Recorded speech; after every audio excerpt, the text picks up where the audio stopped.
every ending is a symbol of a new beginning. Today marks a great celebration as we successfully witness the moving up of our dear graded students to the new endeavor of their lives, the senior high school. Republic of the Philippines, Department of Education, Emilio Ramos National High School, parents, students, teachers, administrators, our world is currently shaken by the pandemic. But this doesn't mean that we achieve success. Welcome to this year's 6th Moving Up ceremony with the theme, Kalidad ng Edukasyon, lalong patatagin sa gitna ng pandemya. Ladies and gentlemen, the processional.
Formally commence this memorable ceremony, let us all sing our national anthem with full pride and honor.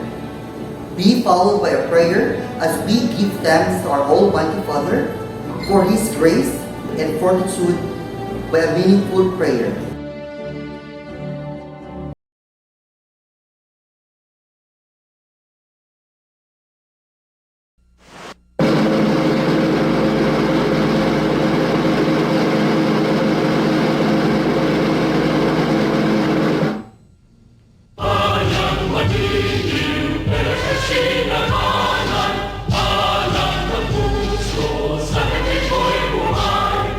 Lupang hinigang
region, pinanggang yuta, may bukid apo nga labing taas.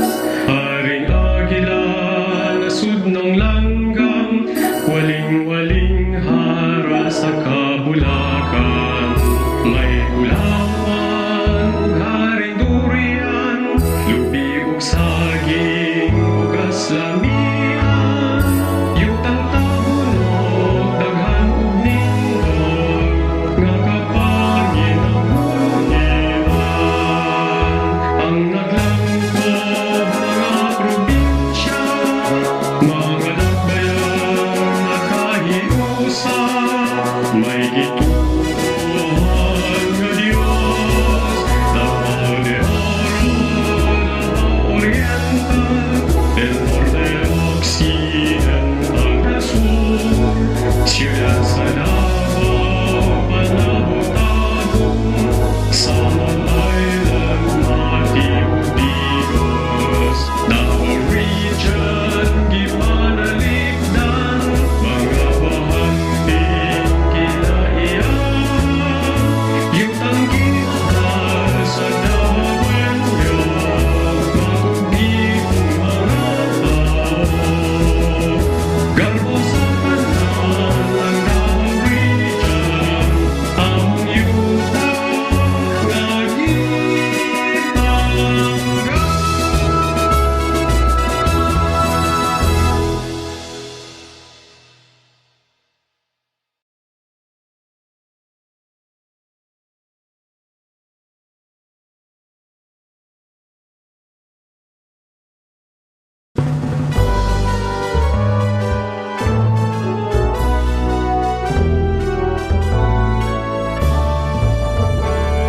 Sa dakong timog ng Mindanao, may isang lungsod na hinirang.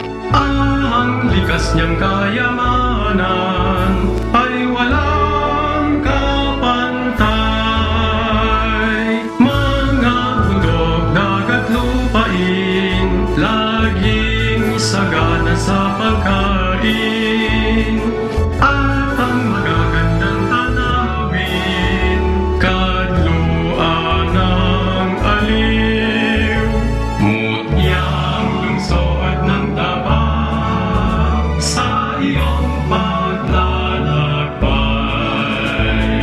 Sa biting kaunlaran, ikaw ay paghilinguran. Tayo'y Davaoenyo, na tapat at totoo. Pangarap ay matamo, kaluwalhatian mo, lungsod ng paraiso. Mutyang lungsod ng Davao, sa iyong paglalakbay. Sa biting kaunlaran, ikaw ay paghilinguran. Tayo'y Davaoenyo, na tapat at totoo.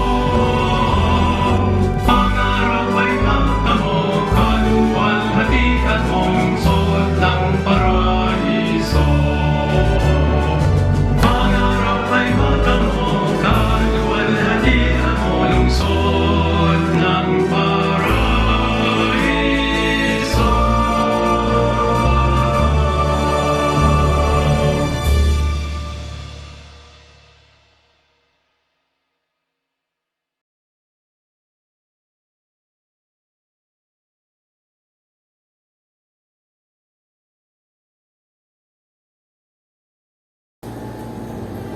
Good morning once again and welcome to our 6th Moving Up ceremony with the theme, Kalidad ng Edukasyon, lalong patatagin sa gitna ng pandemya. And to welcome us all, may I call virtually Mr. John Nino Michael O. Bautista with high honors as he gives his welcome address.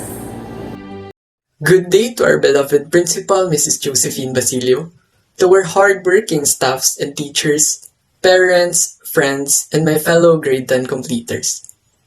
It is my utmost pleasure to welcome you to our virtual moving up ceremony, school year 2020-2021.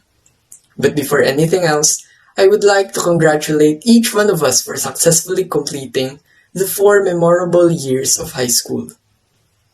Our high school journey was anything but easy. There were lots of ups and downs, and swings and roundabouts, yet we were still able to overcome those hardships. The learnings we obtained is something to be valued, as it will be our asset to a promising and fulfilling future. Teachers, I express my uttermost gratitude to you, because without your guidance, we wouldn't be where we are right at the moment. This applies to the parents as well, who continue to support and uplift their children. My fellow grade 10 completers, let us hold our heads high and be proud of ourselves. I wish us all a good luck as we enter a new chapter of our lives. Once again, welcome and congratulations. Despite all the challenges brought by the pandemic this school year, going through the 213 days of distance learning modality was never a hindrance to the students in completing the grade 10 requirements. Now, they will finally be confirmed completers. Without further ado, may I call on our grade 10 level head, Ma'am Helen M. Serras, to present the junior high school completers to our school principal 1, Ma'am Josephine A. Basilio. A blessed day, everyone. May I have the honor to present to you the 80 girls and 75 boys with a total of 155 candidates for the completion of the junior high school class 2020-2021. By the authority vested in me by the Department of Education, to the school's division superintendent, and upon the recommendation of your grade 10 level head, Mrs. Helen M. Serras, that you have satisfactorily completed basic education curriculum as prescribed by the Bureau of Secondary Education Division. I hereby confirm you completers of Emilio Ramos National High School this July 2021 at Emilio Ramos National High School, Diamond Village, Barangay Amlongco, Davao City, Philippines. Congratulations. Thank you. At this juncture, to do the honors of presenting the completers of grade 10 Bonifacio, may I call on the advisor, Mrs. Nersa E. Umbon. Ladies and gentlemen, Section Bonifacio, school year 2021. Agustin Isra Aldret N. Alat Archie Roldan. Antonio Chema Ashley Nash. Astudillo Aaron Paul. Badayos Mel Vincent L. Barete Jeffrey T. Pasok Jonathan David H. Buntas Kent Vladimir N. Kahigas Allen Vincent T. Codera Junior Jesse L. Dirial Mark Joseph. Del Carmen Alec John A. Galo Joshua T. Hermosa Alejandro M. Lara Cleo. Ligorio Edsel C. Mahinay Joris. Mangao Cassie Martin R. Pandili Rex G. Rigner J. Riales Jason S. Sakid Rex Lennon P. Tunyega Darrell P. Tamayo John Michael P. Chihuahua LGM. Silyaber John Daniel D. Alfonso Jaika Angela B. Amis Ishana May M. Argelius Levani, Balyao Sofia Bianca T, Pasok Julia Candace H, Batara Grace Daniela R, Kongko Christine May W, Dando Eileen, Domingo Samantha C, Doko Merlin Y, Gabrielio Florimar R, Julingo Rhea May D, Guardian Cassandra U, Labordo Honey Rose V, Laganson Jenny P, Lapuon Chini C, Mahinay Venus, Masuka Julia Grace A, Montalban Vigili May, Morete Sharian D, Nacionales Gia, Pasyon Aliza Buen P, Roma Elois N, Sakare Pracelia, Suelo Crystal Jane M, and Waga Sara Nicole. Congratulations! For grade 10 Mabini computers, Acodili 0B, Amante Lawrence Angelo Q, Aranya Nino Chris E, Bastian Raji E, Bautista Nino John Michael O,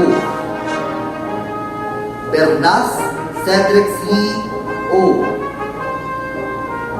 Celeste Amra Neil A, Cesar Judas A, Kurambao Ivan N, Delasan John Keith E, Desamorado Maxidonio II, Tumagin Gideon Drake, Esteban John Paul S, Polache Jean-Fred E, Gunayan Anthony P, Wario Gabriel Luis Jelen M, Manuelito Larifel L, Miracueno Edward Jr. C, Pason Andre P, Porta Mark G. A,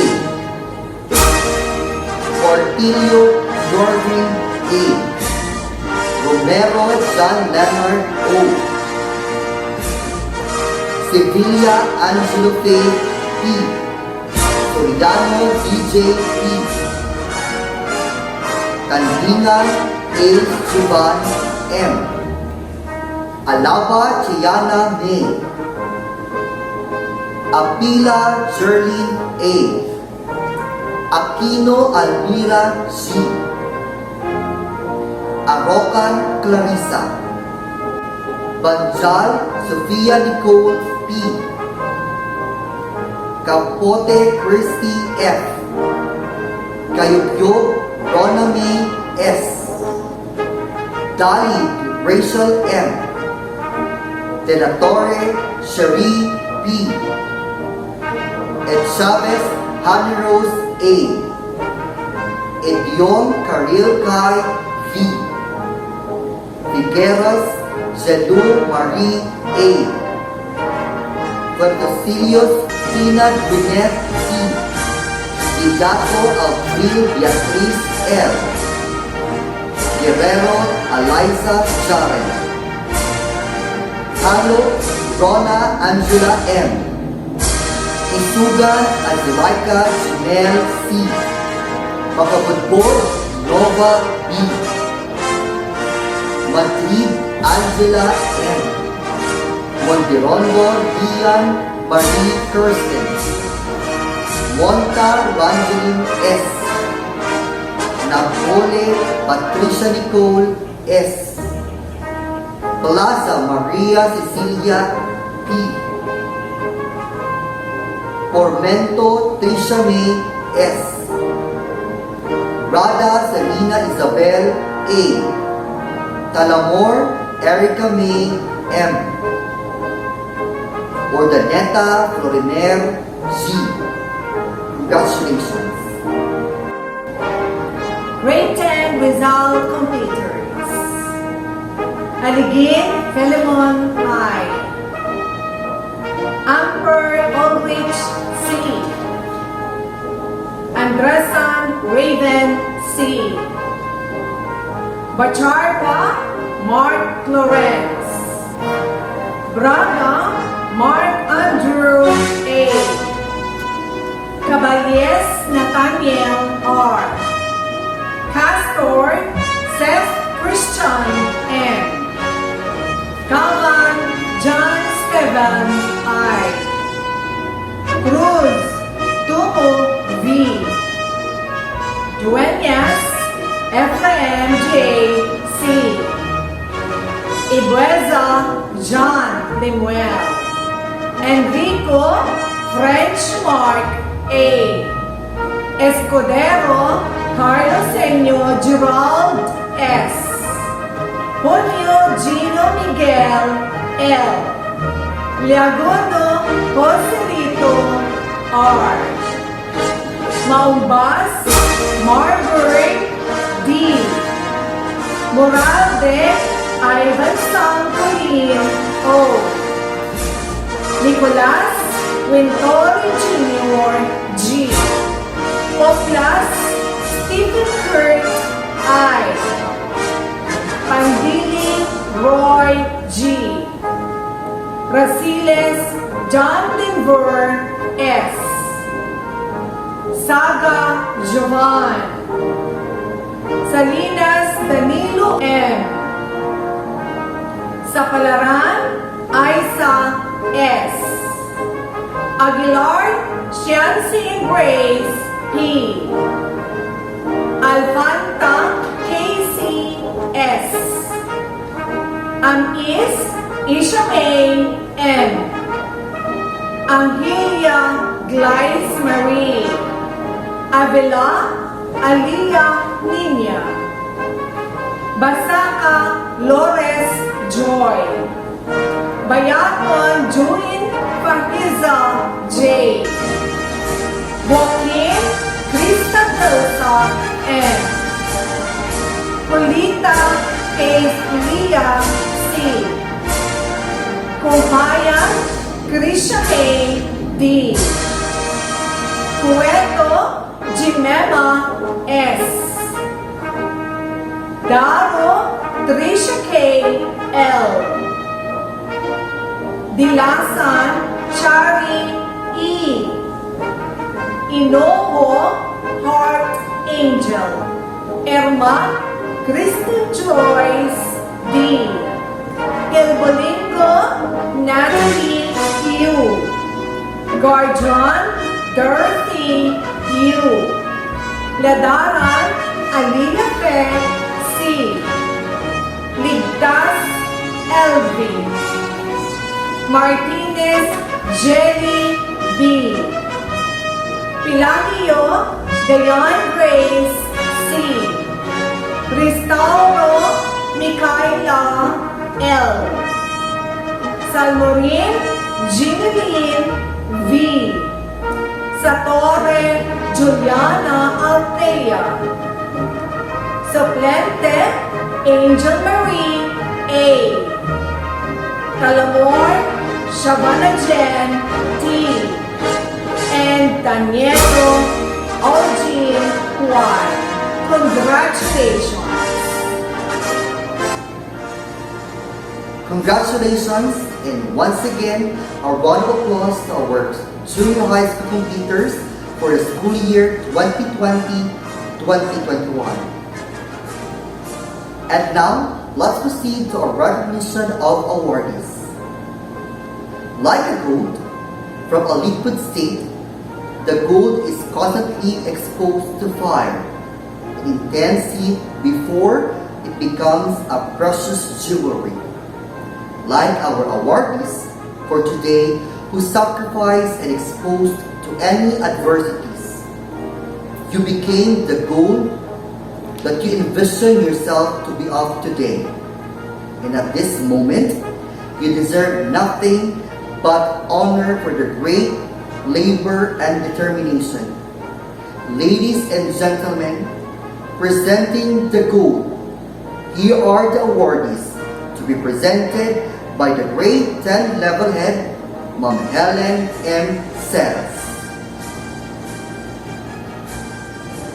I would like to present to you the academic awardees.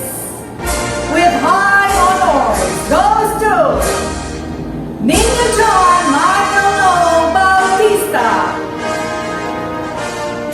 With honors, Shamsi Embrace P. Aguilar. Lorenz Angelo Q. Amante. Livany Arguelles. Clarissa Arucan. Alia Nina Avila. We have also Sofia Bianca T. Balia. Julia Candace H. Basso. Joanne Fahiza J. Bayato. Krista Delsa M. Joaquin. Jesse L. Cudera Jr. Samantha C. Domingo. Kina Gwyneth T. Fortisilias. Florimar B. Gabrielio. Adriel Beatriz L. Gigato. Anthony T. Gunayan. Alejandro N. Hermosa. Azelaita Janelle C. Isugan. Alia Fe C. Ladaran. Angela M. Madrid. Lian Marie Kirsten Monterondo. Eloise N. Reroma. Juliana Altea Satore. DJ P. Soriano. Ace Juan M. Tandina. Congratulations! I'm proud of you guys! Congratulations once again to our academic awardees.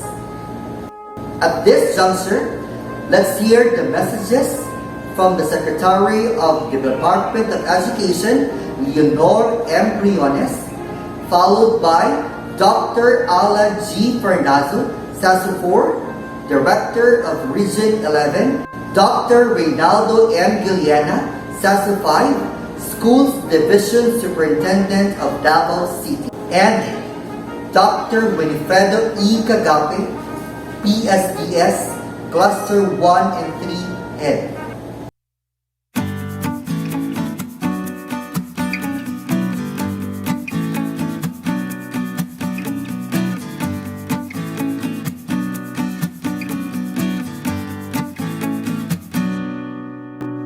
Good day to each and everyone who is attending virtually present at this time of our graduation ceremonies for our beloved and very precious graduates for the school year which ends at this time.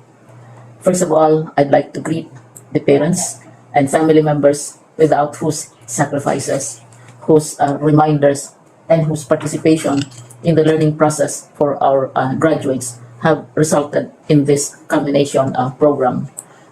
This year, your role has changed drastically, where we've always believed that the matter of educating our children rests nearly exclusively on our teachers and our staff.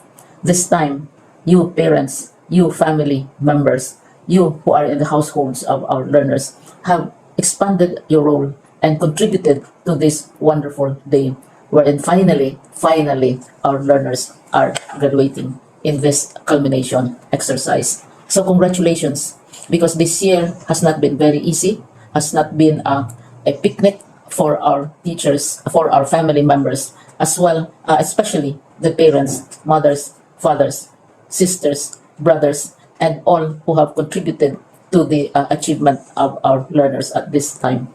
So, maraming salamat at congratulations, parents and family members. Mas malaki ang role ninyo at this time compared to earlier graduation exercises. Secondly, I would also like to greet our teachers, without whose very careful review and careful supervision of the work of our pupils and our learners, this event would not be taking place at all. And so thank you, teachers. Your role has also expanded. In addition to seeing to it that the modules are faithfully followed, the assignments are correctly implemented, and the learners are truly learning. And you have had to deal with new ways of assessing the performance also of the learners. So congratulations, teachers, for enduring, for your patience, for your love for our learners, and your willingness to engage in a way and methods of teaching which are different from those which are used to. Assessment must have been especially difficult for you, especially since you were not able to see most of the time our students in face-to-face meetings, and most of the meetings, of course, were virtual. We'd also like to thank the local government units for their interest, for their cooperation, and for their continuing contributions to the needs of education, even as our children do not go to school. Your donations of material as well as financial resources at this time are most welcome, and your advice has been taken seriously not only by our teachers, by our school officials, but also by our officials in the Department of Education. We continually talk with local government units, especially in times of disaster, in times of great need for classrooms, for space, and for responses to unforeseen emergencies. Thank you, local government units. But of course, most of the congratulatory greetings fall on the deserving graduate. Each and every one of you is truly special. You are different from the other graduates who have passed through the portals of your school. You went to school practically without seeing your teachers, if at all.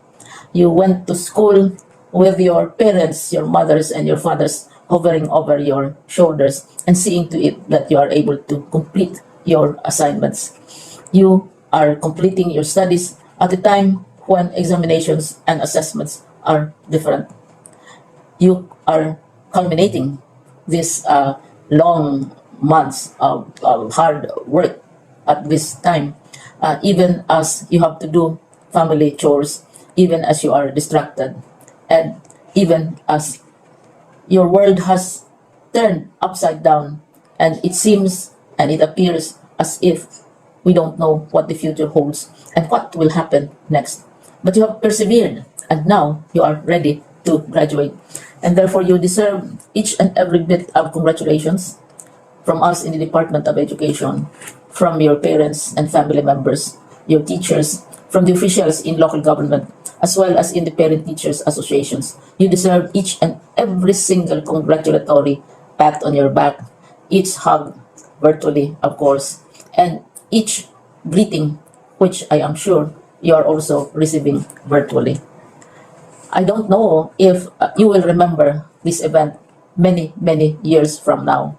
I have tried to recall myself who our graduation speaker was when I finished high school and when I finished my college studies.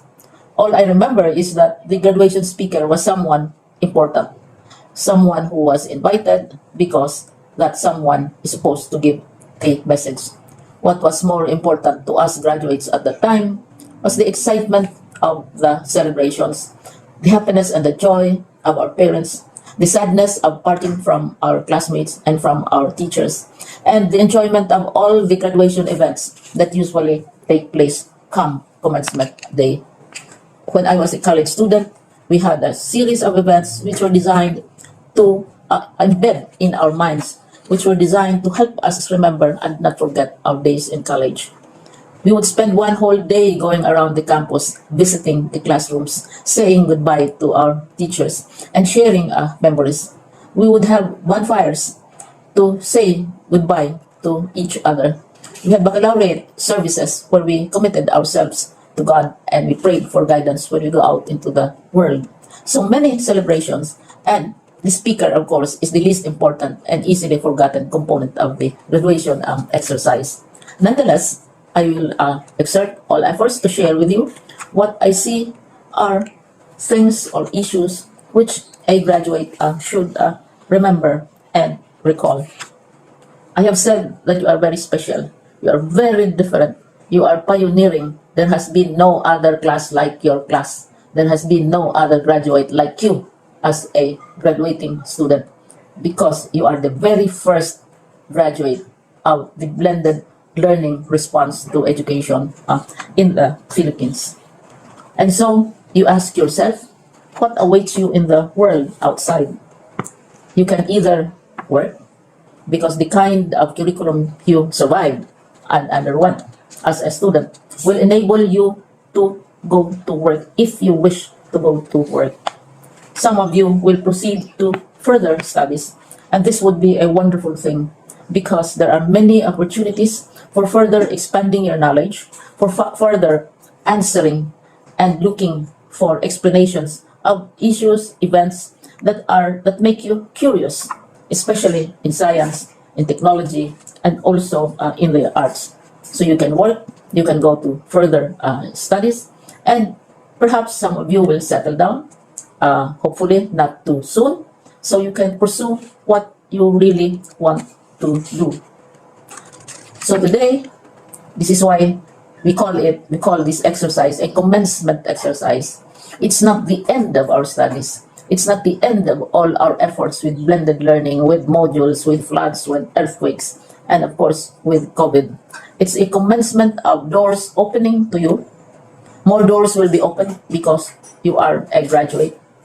You can work, you can proceed for further studies, you can help your parents, and you can perhaps look for opportunities to do what you have always wanted to do, whether at work, whether at advanced studies, whether at learning more in science and technology, in mathematics, and in the arts. All of these opportunities are available to you. More doors are being opened. I hope you will select the door which arouses your curiosity, the door which will help you know more about this world, and the door which will allow you to contribute to the development of our country and contribute whatever we can to solve our problems and our challenges. Congratulations once more to each and every one of you. Congratulations to you, parents and family members. Congratulations to you, teachers. When I was chair of the board of Silliman University, each time we had graduation ceremonies, during the baccalaureate and during commencement itself, I would cry. I would cry because we are sending out into the world a new batch of graduates, and we want to be sure that what is awaiting them is appropriate. We want to be sure that they are ready for what awaits them when they select which door to open. And so, we tell you, go out to the world, do whatever you want to do. God be with you, and be assured that all of us love each and every one of you. Congratulations. Intensifying education in this time of pandemic is truly a Herculean challenge.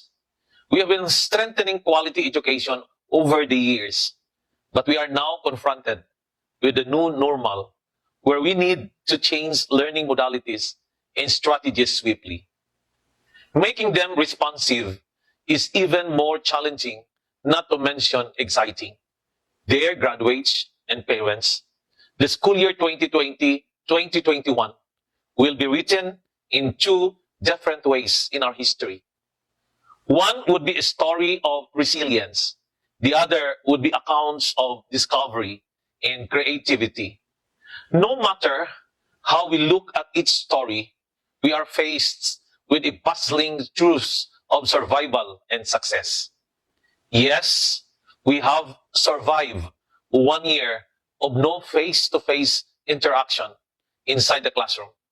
We survive with learning through the help of modules or online delivery and instructions, or radio and TV-based instructions. I would like to commend every school for preparing comprehensively its learning continuity plan with alternative actions and solutions for those who need interventions. Our more than 1.4 million enrollees in public and private schools from kindergarten to grade 12 have shared their stories of joy and sadness. Some of them are glad to experience staying and learning at home together with their parents or siblings, while others feel sad not seeing their classmates and teachers. Our more than 44,000 teachers have walked extra miles, ensuring no learner will be left behind.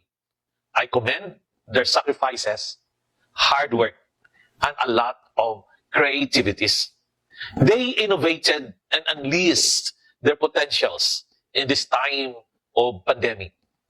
We have witnessed how they have become instant videographers, broadcasters, writers, artists, bikers, and many more. We have proven that education can continue anytime and anywhere, even with this pandemic that threatens us. Congratulations to all of you graduates, parents, teachers, and our educational leaders for, by looking at all these challenges as opportunities to learn and grow, you showed how resilient you can be. The department in this time is prouder to see all of you endure the test of time. This pandemic has connected all of us to think of each other's safety and welfare. Let us continue to pray for healing. Let us continue to pray for hope and for better days.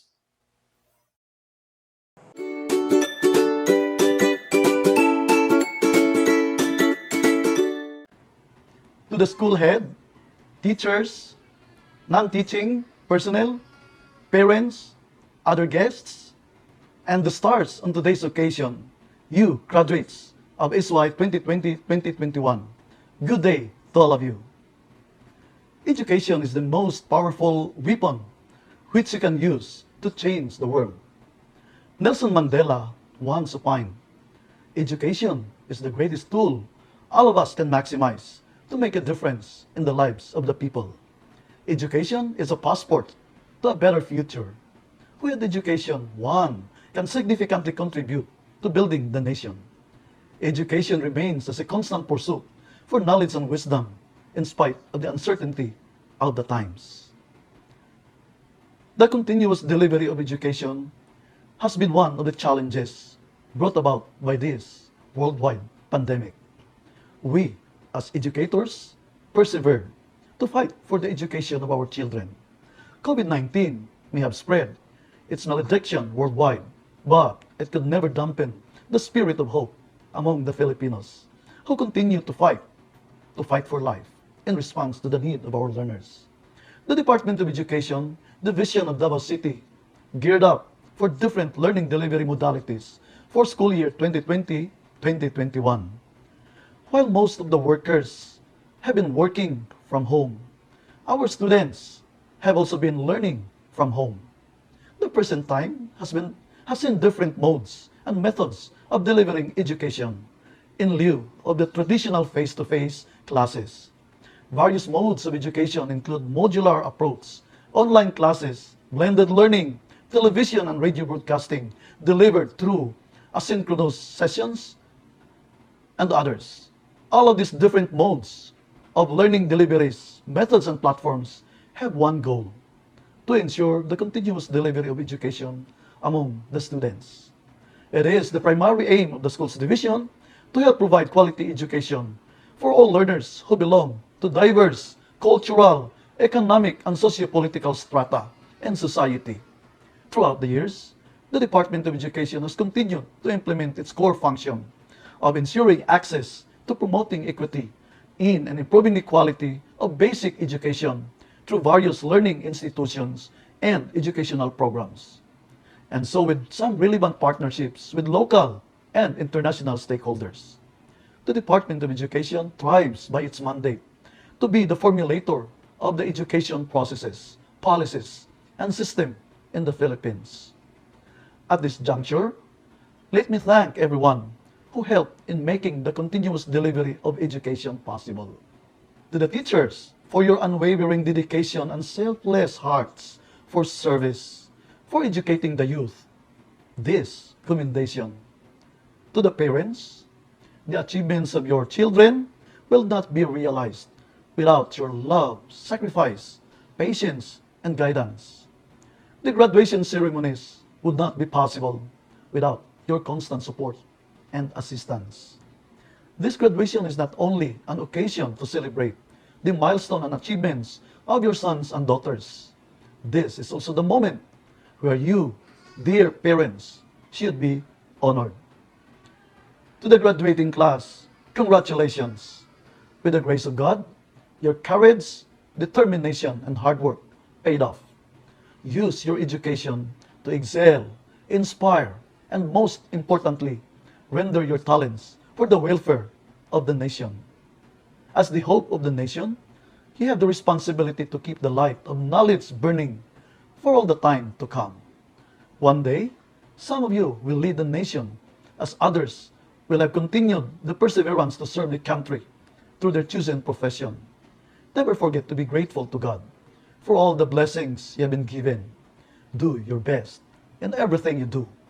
Pray to discern the path, profession, or vocation which God has called you to do.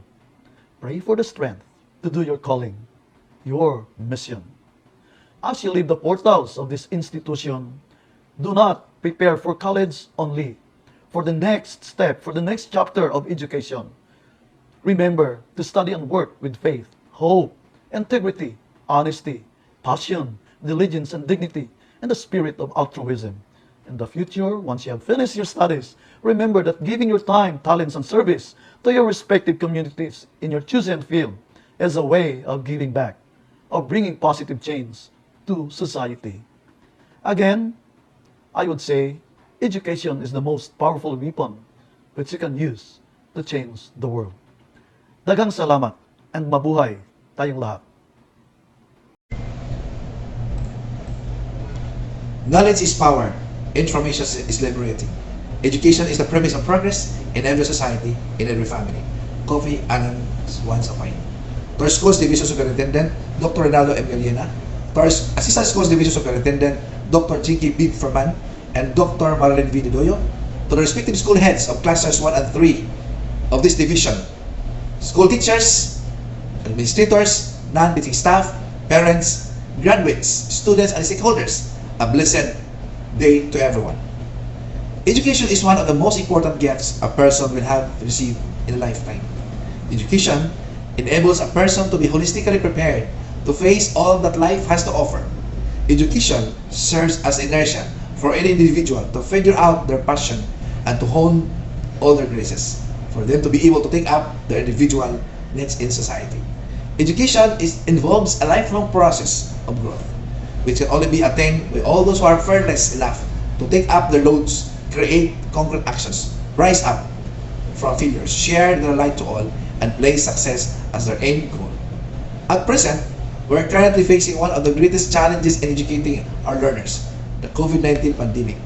This is the second year that we all battling against COVID-19. As of the moment, community quarantines have been imposed to control the curve and the spread of the virus. Today, the fight and struggle against the ill effects of the pandemic, particularly in the aspect of education, goes on. This year's theme, Kalidad ng Edukasyon, lalong patatagin sa likod ng pandemya, is strengthening quality education amid COVID-19 pandemic. Reminds us of the value of fighting for our students' right to education. This presupposes that as educator, we are vested with the greatest responsibility to keep the light burning for our students. As educators, we have the noble task of guiding, teaching, molding, and owning the knowledge and skills of students amidst the current global health crisis. In these times of global uncertainty, it is important to recalibrate and transform our quality of delivering education to our learners. With the traditional face-to-face classes is still out of sight, different modes and modalities of learning, which include but are not limited to modular learning, distance learning, online learning, and blended learning, have been employed in order to ensure the provision of quality education for our learners. At this juncture, let me take this opportunity to express my words of thanksgiving to all who have made our mission to ensure the delivery of quality education to learners possible. To the educators, your passion, dedication, and hard work in teaching your students is laudable. You have tirelessly worked to instill knowledge and lifelong lessons in the minds and hearts of your students despite of the difficulties and limitation brought about by the pandemic. It is my hope that you will not waver in keeping your hearts pure and determined to fulfill your life's purpose of educating the youth. To the parents, congratulations. Your unconditional love, care, support, and guidance inspire the students to persevere in their studies. You have moved mountains in making sure that your children receive quality education. This graduation ceremony does not only celebrate the success of your children. The graduation ceremony is a rightful time to give due honor and recognition to the parents who have constantly made an endless sacrifices for the good welfare of their children. To the graduating class of school year 2020-2021, at this juncture, you are now reaping up the fruits of your toil. In your years of finding pillars of knowledge in this institution, you have finally reached the end of your secondary education. At the same time, the beginning of the road to 100 and more folds of possibilities. Graduation marks one milestone in your lifelong pursuit for wisdom. In your life's journey, listen to your heart. As you figure out your life's mission, know your passion, know what brings you a sense of upliftment, joy, fulfillment, and peace. Learn and master the spectrum of knowledge you are most inclined to. Open up your hearts and discern. And if you do this, you will never go wrong. Nurture your faith in God, the source of all wisdom and strength. Honor and obey your parents, your teachers, and all the elders who have extended their unconditional love and full support in helping you take the initial steps to 1,000 more walks to success. The future at first glance might be uncertain, but if you listen to your heart and follow the promptings of your wisdom in your mind, you will definitely find your place after all those hopeless episodes of trials, in spite of all the rejections, negativities, and doubts that bar your way. As you leave the doors of this institution, may you continue to value the learnings you have acquired from your educators, treasure all the moments you have shared with your peers, and bring all the good lessons of the past for your present and future endeavors in life. Most importantly, be a law-abiding citizen. Use your education to make a difference, to spark up change, to excel and inspire, and to render service to the country. The most noble expression of gratitude and patriotism, which all graduates are called to do. Be a teacher, a priest, a nun, a policeman, a soldier, an architect, an engineer, a cook, a clerk, a carpenter, a furniture designer, a fisherman, a salesperson, a businessman, a musician, a writer, a painter, an artist, a scientist, a doctor. Be the kind of person you have always dreamed to be. No profession nor vocation is too high or too low if you do all the work with dignity, honesty, and pure love in your hearts. Know that life will not be an easy journey, but all the sacrifices will be worth it. For in due time, you will reap an abundance of blessings. The blessings which you will have maximized in order for you to grow, work, and live to the fullest. Always placing your hearts for service and goodwill at the core of all. Congratulations, graduate. Maraming salamat at mabuhay. At this time, let's have a virtual community singing as we reminisce the school year 2020-2021. Enjoy and have fun, guys.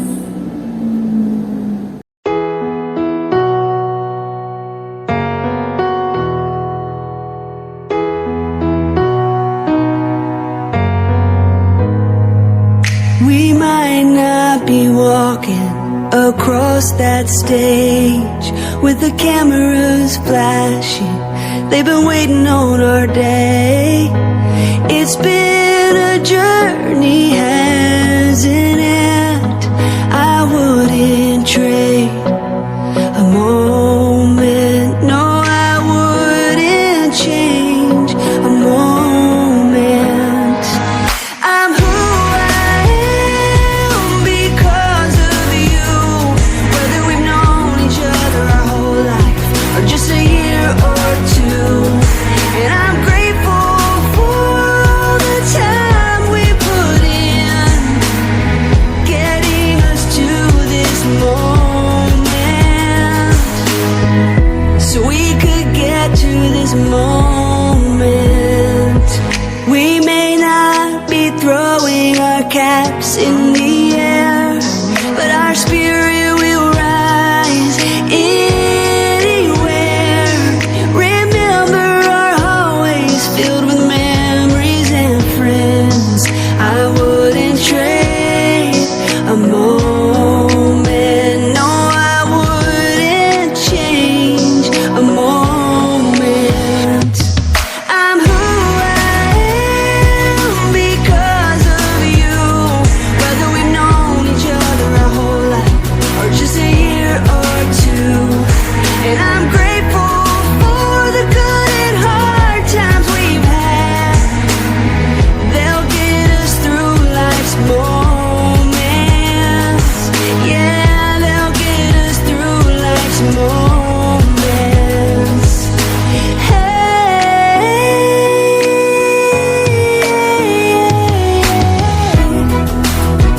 ooh.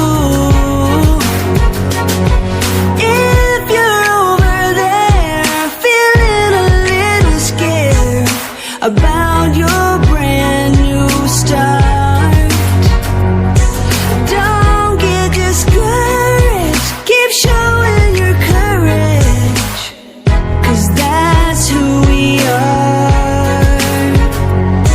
I'm who I am because of you. Whether we've known each other our whole life or just a year or two. And I'm grateful for the times we'll never forget, so we can be in this moment, right here in this moment. I'm grateful for our new beginnings, right here in this moment. Thank you so much. Ladies and gentlemen, honor lies in our hands. Our ability to help, especially in these times, is what gives us to be our emotions. Let us continue to believe that the future belongs to us, who, despite the challenges, never cease to believe in the power of our dreams. Let us continue to be the light, the gloom. Together, let us illuminate the world with brilliance. Thank you once again. This is the Melting